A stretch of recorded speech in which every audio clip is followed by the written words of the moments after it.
The massive crystal dome of Nexus Prime hummed with quiet energy as representatives from across the galaxy gathered for another routine council session. In the center of the vast amphitheater, Elder Minho of the Zilani stood at his speaking podium, his blue-scaled hands holding the monthly peace reports. His voice echoed through the chamber as he read the familiar words that had been spoken for thousands of years. The Treaty of Eternal Slumber remains unbroken. All species continue to follow the ancient agreement. The apex sleep peacefully in their great ships, scattered across the dark spaces between stars. Commander Hana Kim sat in the human section, trying to look interested as Minho droned on about trade agreements and minor border disputes. She had heard these same reports dozens of times since Earth joined the Galactic Council 300 years ago. Everything was always peaceful. Everything was always under control. Everything was always the same. But Hana knew something the other council members did not. Hidden in her personal datapad were classified reports from Earth's secret research stations. Reports that would make every alien in this room panic if they knew what humanity had been developing in the shadows. The Treaty of Eternal Slumber was simple in its rules, but terrifying in its consequences.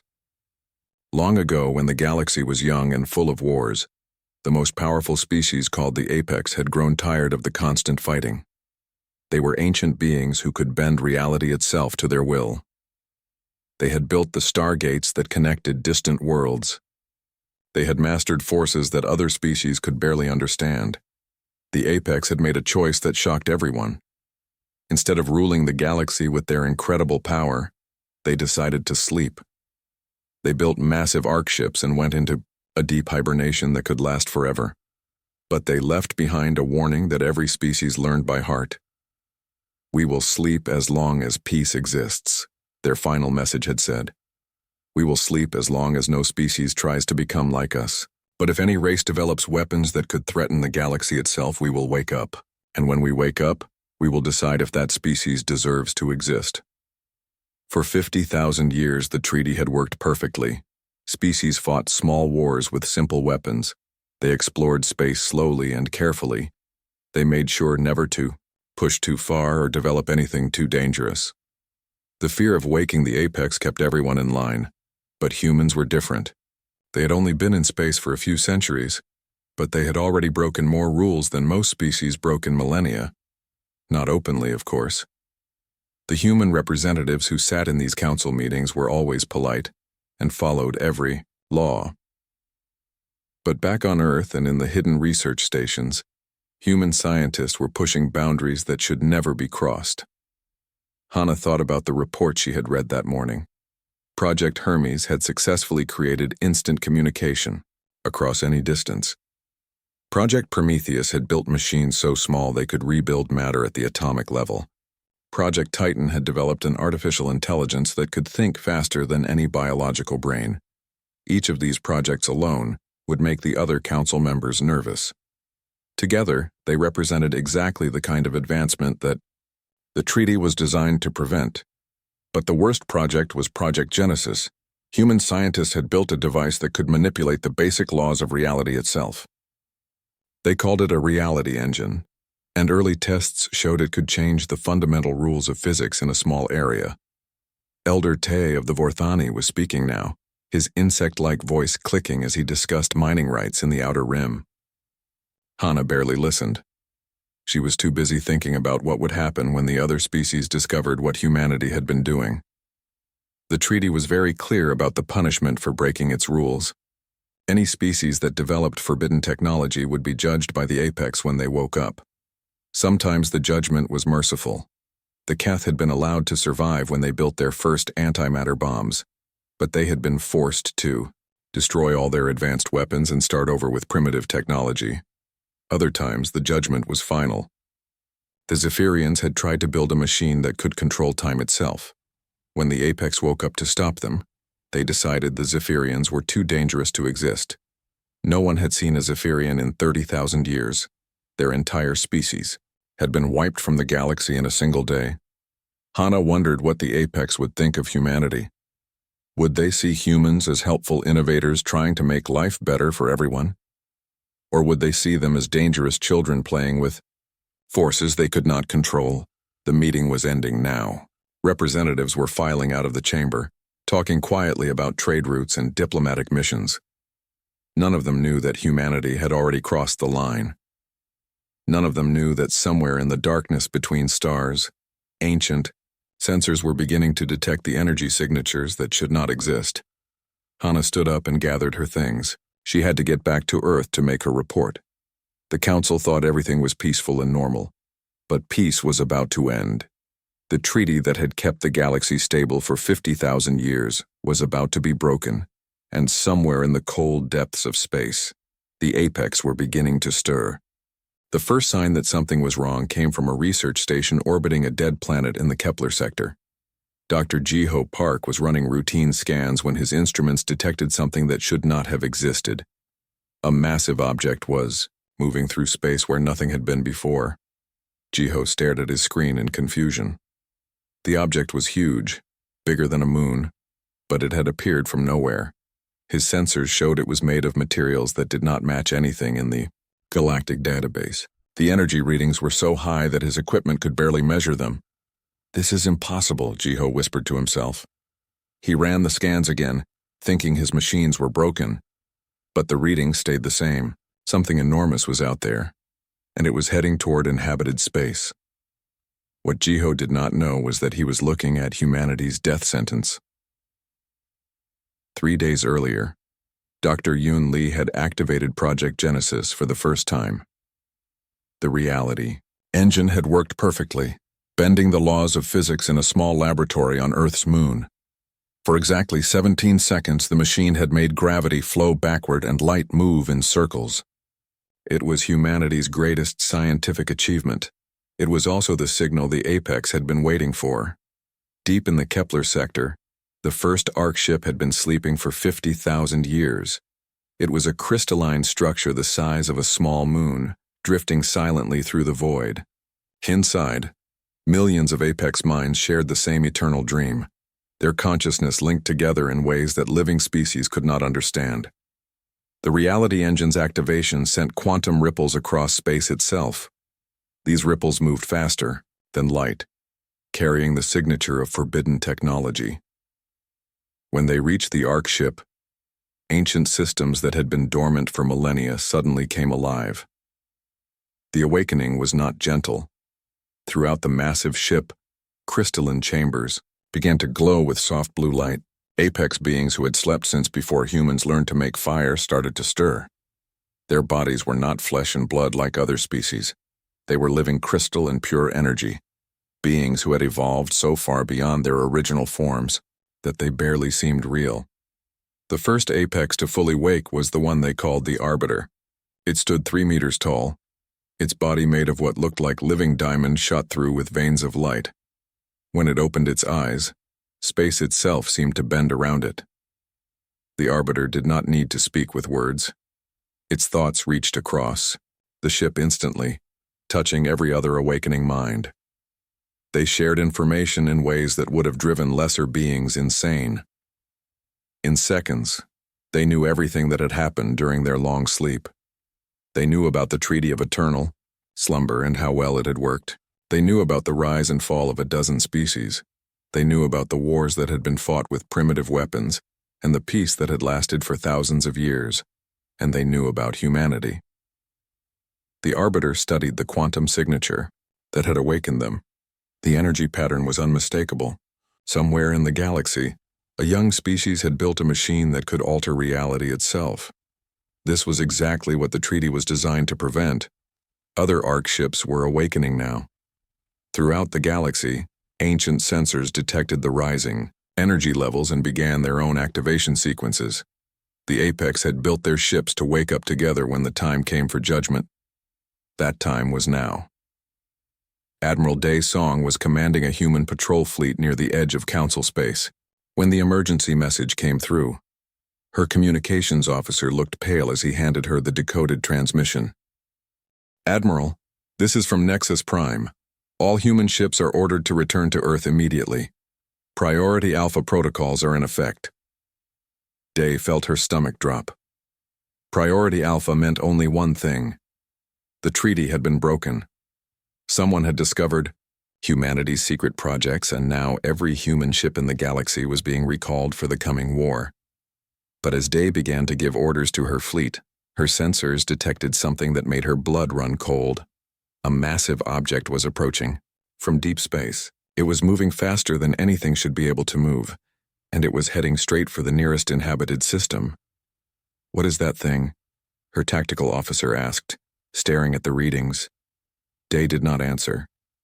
She could not answer, because she was looking at something that no living human had ever seen before. She was looking at an Apex Arc ship in full flight. The ship was beautiful and terrifying at the same time. It looked like a mountain-sized crystal that had been carved by the gods themselves. Light flowed through it in patterns that hurt to watch directly. As it moved through space, reality seemed to ripple around it like water disturbed by a stone. The Arbiter's voice reached out across the void, touching the minds of every intelligent being within 100 light-years. The words burned themselves into their consciousness, spoken in a language that predated civilization itself. "The children have grown too bold. The sleep is ended. The time of judgment has come." On Earth, Dr. Yoon Lee sat in her laboratory, staring at the reality engine that had changed everything. She had wanted to help humanity reach for the stars. Instead, she had awakened something that could destroy them all. The Apex were coming, and humanity was about to face a test that would determine whether their species would be allowed to exist. The diplomatic station hung in empty space like a metal flower, hastily built in neutral territory between the major star systems. Captain Yoon Park stood at the observation deck watching ships arrive from across the galaxy. She had never seen so many different species in one place. Insect-like Vorthani vessels buzzed next to the sleek ships of the Zilani. Even the mysterious Keth had sent representatives. But everyone was looking at the same thing. In the distance, an Apex Arc ship waited like a crystal mountain floating in the void. It was so large that it blocked out the stars behind it. Light moved through its structure in patterns that made Yoon's eyes water when she tried to follow them. "Are you ready for this?" asked Commander Minho, the lead human diplomat. His voice was steady, but Yoon could see the fear in his eyes. No living person had ever spoken to the Apex before. They only knew stories passed down through thousands of years. "As ready as anyone can be for the end of the world," Yoon replied quietly. Inside the station's main chamber, representatives from every major species had gathered. The room was circular with seats arranged so that everyone could see the center. But today no one was sitting. They all stood nervously, waiting for something none of them really understood. Elder Tay of the Vorthani kept clicking his mandibles anxiously. His insect-like body shook with each click. Beside him, the Zilani representative Rin kept changing colors, her blue scales shifting to purple and back again. Even the usually calm Keth ambassador seemed agitated, its energy field flickering, with unstable patterns. Then the air in the center of the room began to shimmer. The Arbiter appeared without warning, materializing out of nothing like a thought becoming real. It stood 3 meters tall, its body made of what looked like living crystal shot through with veins of pure light. When it moved, space itself seemed to bend around it. The very atoms in the room responded to its presence. Every representative in the chamber felt the same thing at once, a pressure inside their heads like someone walking through their thoughts. The Arbiter did not speak with its mouth. It spoke directly into their minds, its words forming in whatever language each being understood best. "You were warned," the voice echoed in their consciousness. It was neither male nor female, young nor old. It was simply the voice of judgment itself. The Treaty of Eternal Slumber was clear. Development beyond the threshold would summon us from our rest. Elder Tay immediately fell to the floor, his insect body prostrating itself before the Apex. "Great Arbiter," he said, his voice shaking. "Humanity acted without the knowledge of the Council. We are prepared to restrict them. We can ensure they follow the ancient ways." Other representatives began nodding eagerly. The Vorthani had always been the most conservative species, the most afraid of change. They would gladly sacrifice humanity to protect themselves. But Captain Yoon stepped forward into the center of the circle. The room fell completely silent. Even the hum of the station's life support system seemed to stop. No one had ever interrupted an apex before. No one had ever been so bold in their presence. With respect, Yoon said, looking directly at the Arbiter's crystalline face. We developed these technologies to help others. Our medical nanobots have saved billions of lives across dozens of species. Our artificial intelligence helps solve food distribution problems in the Outer Rim colonies. Our reality manipulation research could eliminate scarcity forever. Arbiter's attention focused on Yoon like the gravity of a star. She felt its consciousness pressing against her mind, reading her thoughts, examining her intentions. The pressure was so intense that she had to fight to stay standing. You speak of helping others, young human. The Arbiter's voice resonated through her skull. But your species' pattern is clear. You do not accept limitations. You do not respect boundaries. You push ever forward, consuming resources, expanding endlessly. The other representatives nodded again. This was exactly what they had always said about humans. Too aggressive, too curious, too dangerous. But Yoon did not back down.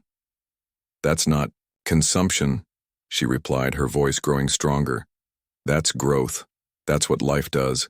It adapts, it evolves, it reaches for something better. Your treaty hasn't brought peace. It's brought stagnation. The chamber erupted in shocked whispers. Elder Tay's mandibles clicked so fast they sounded like machine gun fire. The Zilani representative had turned completely white with fear. No one challenged the apex. No one questioned the treaty that had kept the galaxy stable for 50,000 years. The Arbiter tilted its head, studying Yoon with what might have been curiosity. Its crystalline features were impossible to read, but something in its posture had changed. You show no fear of consequence, it observed. I show respect for truth, Yoon answered. Fear stops growth. Fear stops learning. Fear stops life itself. For a long moment, the Arbiter said nothing. The silence stretched until Yoon could hear her own heartbeat echoing in her ears. Around the room, representatives held their breath, waiting for humanity's destruction to begin. Instead, the Arbiter did something unexpected. It smiled. The expression was alien and beautiful, light flowing through its crystal features in new patterns. Interesting, it said. Perhaps it is time for a different kind of test. The stars disappeared all at once. Captain Dae Kim was on the bridge of Earth's flagship when it happened. One moment she was looking at the familiar constellations that had guided humanity for centuries. The next moment everything outside was different. Strange purple nebulae swirled where the Milky Way should have been. Alien stars burned with colors that had no names. What just happened? Asked her navigation officer, staring at instruments that no longer made sense. Day did not have an answer, but deep in her heart, she knew this was the Apex's doing, the Arbiter's. Voice reached every human mind at the same time, speaking from whatever impossible place they had been taken to. Your words about growth were interesting, Captain Park, but words are easy. Now you will prove them with actions. Earth hung in this strange pocket dimension along with several human colonies. Billions of people looked up at alien skies and wondered if they would ever see home again. The Apex had transported entire star systems like they were moving pieces on a game board. This is your testing ground, the Arbiter continued. You will face 3 challenges. Each one will push your species beyond what you think is possible. You will evolve, or you will perish. But you will do it using your own solutions, in your own way. The first challenge came without warning. Dr. Jiho Chen was working in his medical laboratory on Mars when the plague began. It started with a single patient in the emergency room, then 10 patients, then 100. Within hours, every human settlement was reporting the same thing.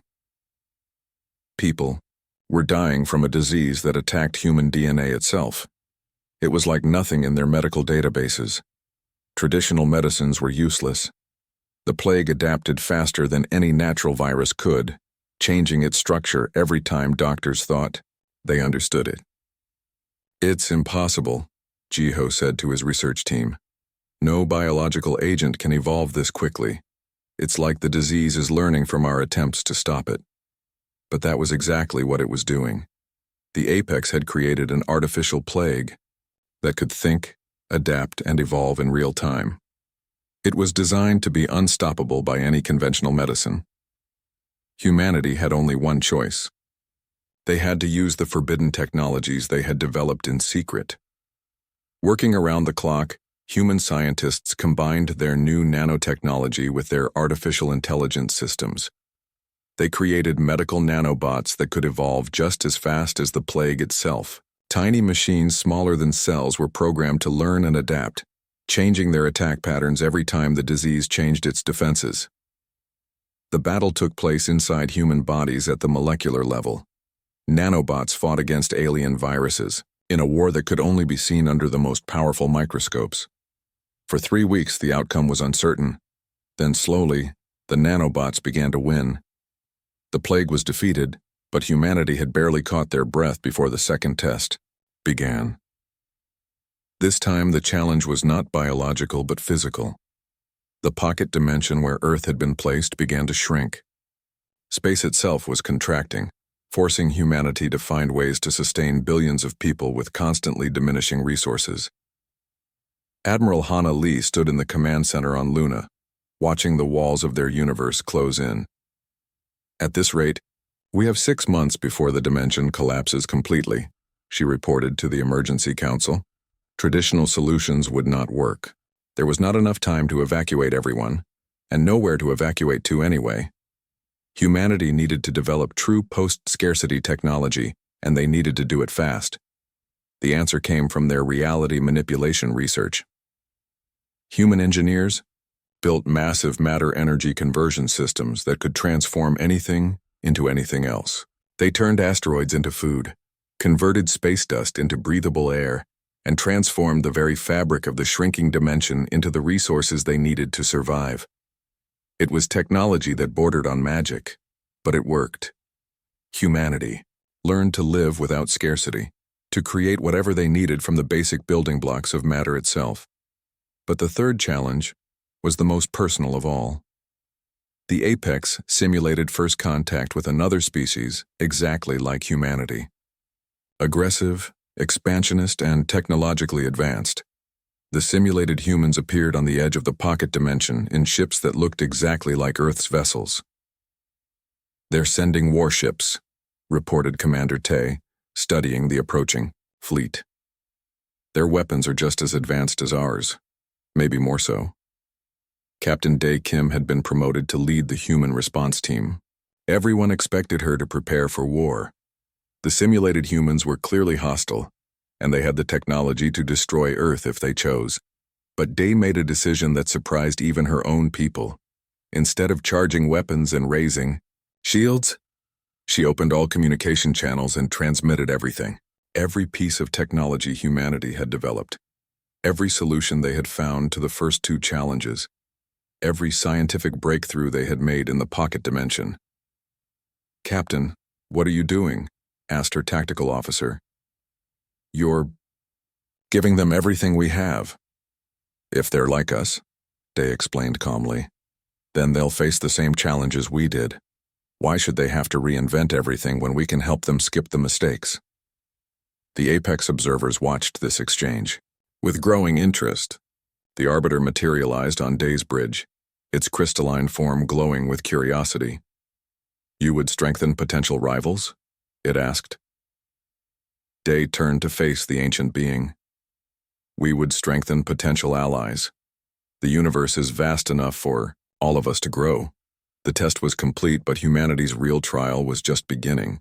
The final test came when the Arbiter revealed a truth that no one had expected. Captain Rin stood on the observation deck of the human flagship, watching as the crystalline being materialized before the assembled leaders of humanity. But this time, something was different. The Arbiter's perfect crystal form flickered like a broken hologram. Lines of light that should have been steady pulsed weakly, and its towering presence seemed somehow smaller. "You have passed our tests," the Arbiter said, its mental voice carrying an emotion that sounded almost like sadness. "But before we render final judgment, you must know the truth about us. The truth about why we created the Treaty of Eternal Slumber." The air around the Arbiter shimmered, and suddenly the humans could see things as they really were. The mighty apex, the gods of the galaxy, were dying. We have been trapped between states of existence for 50,000 years, the Arbiter continued. We evolved beyond our physical forms, but our transcendence was incomplete. We became caught between matter and energy, unable to move forward or return to what we once were. Dr. Yoon Park stepped forward, her scientific mind racing to understand what she was seeing. You're not sleeping by choice. You're stuck. Correct, the Arbiter replied. We created the treaty not to suppress the growth of younger species, but to ensure that when we finally faded from existence, the galaxy would remain stable. We feared that without our guidance, the younger races would destroy themselves before they could mature. Elder Minho of the Human Diplomatic Corps felt his worldview crumble. Everything they had believed about the Apex was wrong. They were not sleeping gods waiting to judge the galaxy. They were a dying species trying to protect others from making the same mistakes they had made. But your response to our tests has shown us something we did not expect, the Arbiter continued. A species can evolve beyond our own limitations, not through superior technology alone, but through a fundamentally different approach to existence. The Arbiter's form solidified again, but now it looked different. Less alien, more tired. Like an ancient teacher who had finally found a worthy student. You do not seek to control other species, it observed. You seek to enable them. You do not hoard knowledge for yourselves. You share it freely. You do not fear the growth of others. You celebrate it. Captain Dae Kim, who had led humanity through the final test, felt a strange mix of pride and responsibility settling on her shoulders. We learned that the hard way. Growth means nothing if you're the only one growing. The pocket dimension around them began to dissolve like morning mist. Stars reappeared in their proper places as Earth's solar system was returned to normal space. But the galaxy that humanity rejoined was not the same one they had left. The Arbiter's message reached every species simultaneously, transmitted through methods that transcended normal space and time. The Treaty of Eternal Slumber is hereby dissolved. In its place, we establish the Compact of Infinite Growth. All species are encouraged to develop and evolve, with the understanding that growth brings responsibility for helping others do the same. On Nexus Prime, the Galactic Council erupted in chaos. Elder Tay of the Vorthani clicked his mandibles in panic. This is madness. Without the treaty, species will develop weapons that could destroy entire systems. But other voices rose, in excitement. Young scientists who had spent their lives following ancient restrictions suddenly saw possibilities they had never dared to imagine. Artists dreamed of new forms of beauty that required advanced technology to create. Explorers planned journeys to places that had been forbidden for millennia. The Arbiter appeared one last time on every world where intelligent life existed. Its crystalline form was brighter now, more stable, as if the decision to change the galaxy had given it new strength. We have chosen to complete our transcendence, it announced. We will become pure energy, pure thought, leaving behind our knowledge and technology as gifts for the younger species to discover and improve upon. Throughout the galaxy, Apex Arc ships began to glow with increasing intensity. The ancient beings inside were finally letting go of their physical existence, transforming into something beyond matter and energy. They were becoming part of the universe itself. Captain Rin watched from Earth's flagship as the last Apex Arc ship dissolved into light. The transformation was beautiful and terrible, like watching a star being born and dying at the same time. The light spread outward in waves, carrying with it the accumulated knowledge of a species that had mastered the fundamental forces of creation. We sleep no more. The Arbiter's final message echoed across space and time. For we have found worthy successors. The children have become teachers. The universe is yours to nurture. In the months that followed, everything changed. Species that had barely spoken to each other for thousands of years began working together on joint research projects. The Vorthani, despite their initial fears, contributed their advanced materials science to human medical research. The Zelani shared their mastery of energy manipulation with anyone who wanted to learn. Humanity found itself in a role no one had expected. They became the species that helped others wake up. not through force or manipulation, but through example and encouragement. They showed other races that growth was not something to fear, but something to celebrate. The age of imposed limits was over. The age of unlimited growth had begun. And somewhere in the cosmic background radiation, the consciousness of the apex watched approvingly as their successors reached for the stars.